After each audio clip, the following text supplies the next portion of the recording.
Tom. Welcome to our family.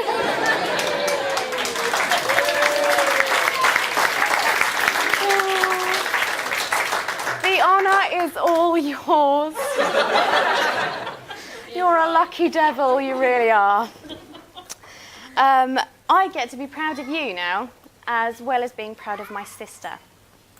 Anybody who knows Kelsey and I will know that I am very proud of her. We're similar and very, very different. But I can celebrate all of Kelsey's differences because I find that she balances out every weakness in me. She's got the strength to hold it up.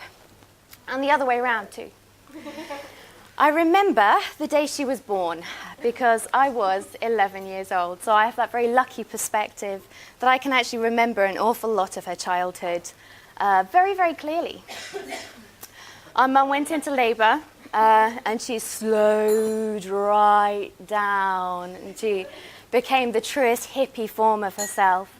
And I had to shave her legs for her because she hadn't been able to reach her ankles for weeks. And she went into the hospital, and 6 hours later, we got a phone call saying that mother and daughter were doing well. And I went up to the hospital, and I met the most beautiful, angry red monkey that ever has existed. But in all truth, I was blown away. I kissed her cheek, and it was like kissing a cloud because she was so soft. And you don't forget that. She was absolutely, oh no! There we go. Thank you. She was an absolute angel as a baby. Never cried, never made a fuss. Honestly, you wouldn't believe it. She was a joy to have in the house. You just never knew she was there. Unless she could smell cauliflower cheese. And then she had this bizarre and psychotic reaction. Tiny, tiny little child would suddenly erupt into fury until somebody started spooning it in her mouth. Got to the point where we'd be throwing it from the other side of the room because we were too scared to get close. She was always a delightfully sensible and sober little girl, quite often frowning, with her thumb in her mouth and taking things very seriously.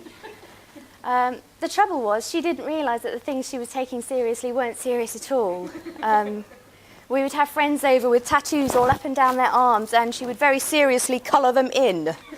You know, he's a big fella, he needs his tattoos, you know, colouring in.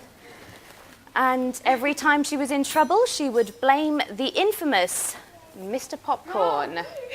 Oh yes. Mr. Popcorn was my sister's imaginary friend. He hung out with us for about 3 years. Every time she did something wrong, you know, jam in the video player, it was Mr. Popcorn. Rang the police again, oop, it was Mr. Popcorn. Until one day, inexplicably, Mr. Popcorn went away. Where did Mr. Popcorn go, Kels? Jamaica. And he never came back. So I don't know what he did to earn his banishment to Jamaica, but that was it. That was the last we saw of him. Here's a bit of a tough bit. Mum was very proud of Kelsey too. It's okay. She was proud of her fearlessness and her resilience, her wonderful strength and tenacity, her ability to climb out of horrible situations and really look after herself. And those are the things that we consider to be best and strongest about you. They're the things I like the best. Oh dear, sorry. I am 4 months pregnant, so you know, a bit nuts. Okay, here we go.